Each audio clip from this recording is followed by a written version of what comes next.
Tutti in piazza domenica per difendere l'ospedale civile Santi Giovanni e Paolo dopo il declassamento deciso dalle nuove schede regionali.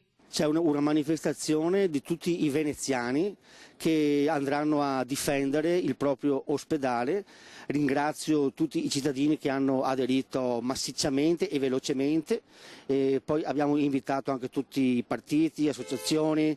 Mi raccomando che i partiti non portino nessuna bandiera perché è una manifestazione generale civica dei veneziani. Sono felice della reazione che ha avuto la cittadinanza veneziana e per mostrare poi alla Regione che noi ci siamo, difenderemo l'ospedale e non ci faremo declassare.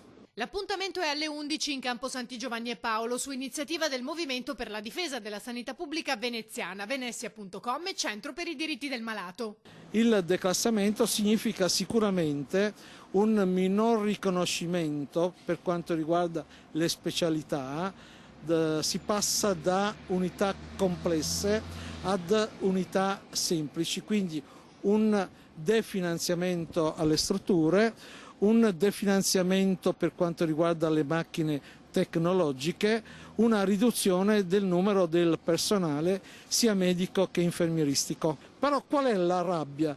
Che oltre al declassamento dell'ospedale di Venezia, dell'ospedale di Chioggia, ad una perdita di 173 posti letto in tutta la USL, ancora una volta si depotenzia il territorio. E per dare un messaggio ancora più incisivo al termine della manifestazione ci sarà un flash mob. Faremo una foto riassuntiva della campagna Isomorti con tutti noi morti per terra, per finta naturalmente, di fronte all'ospedale.